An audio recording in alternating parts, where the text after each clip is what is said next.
Today, the President and Vice President of the United States met with the President of Ukraine in the Oval Office. The American leaders committed 5 very fundamental errors. There were 5 big failures today, and I wanted to take this opportunity, while the moment is fresh, to comment on what they are. The first failure was one of hospitality. This may seem a little old-fashioned to me, but I think it's important. When someone travels to your house, you're supposed to be hospitable to them. You're supposed to be gentle and generous and providing. And if that somebody who traveled to your house is coming from a country at war, if they had to take a night train because there are no planes or helicopters, if it took them days to reach you because of all these difficulties, that's all the more reason to be hospitable. And in yelling and interrupting, we were inhospitable today. Second failure is one of decency. President Zelenskyy is coming from and represents a country at war. 3 years ago, Russia invaded Ukraine, and since that time has not ceased to commit various barbarisms, from bombing civilians to torturing people in basements to kidnapping children.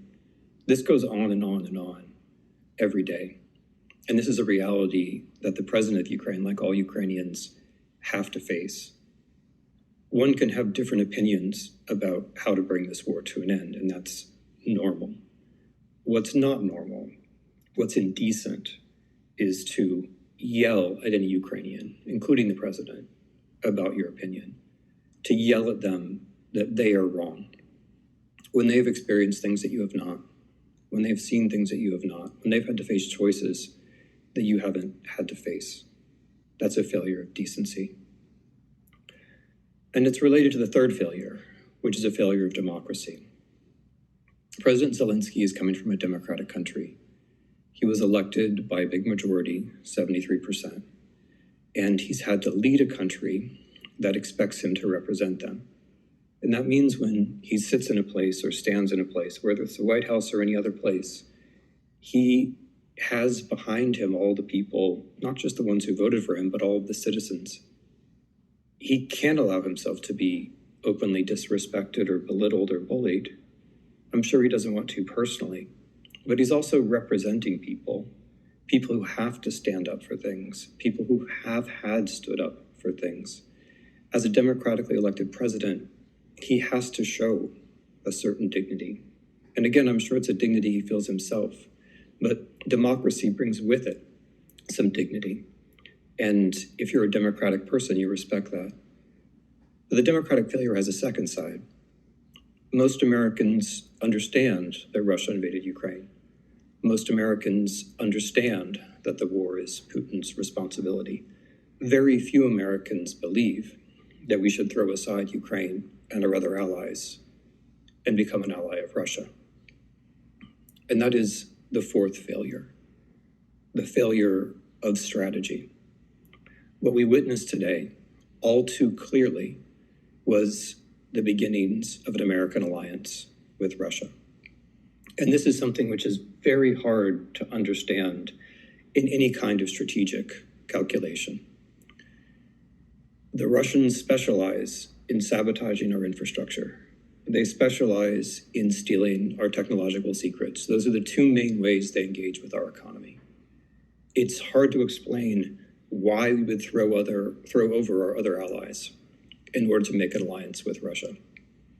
Leaving aside the fact that we have 80 years of tradition of getting along with our current set of allies, leaving aside the fact that there's no particular reason that we could ever count on Russia in any situation, there is simply no economic gain here. Canada's economy is bigger than Russia's. Why would we throw over Canada for Russia? The European economies are 15 times, at least, as big as Russia's. Why would we throw them over for Russia? Strategically, it doesn't make sense. Strategy is the fourth failure. And the fifth failure is independence. We Americans like to think of ourselves as independent. We like to believe that we think for ourselves. But in that inhospitable indecent, undemocratic, unstrategic fracas that took place today in the Oval Office, there was a complete lack of independence on the American side. Everything that was said by American leaders has been said by Russians before. Every thought that was expressed has been expressed by Russians before. There was nothing that was said in that encounter which hadn't been said by Russians before. I leave it to you for now to come to your own conclusions about why that is, but at a minimum, this expresses a lack of American independence. These are the 5 failures as I saw them of the meeting of the Oval Office today. This is the first video I've ever recorded on my Substack. If you like it, I'll try to do some more. Please feel free to share it, and I'll do my best to remember to add some links at the bottom of this where you can help some Ukrainian causes if you feel like you should, as I certainly do today. Thank you.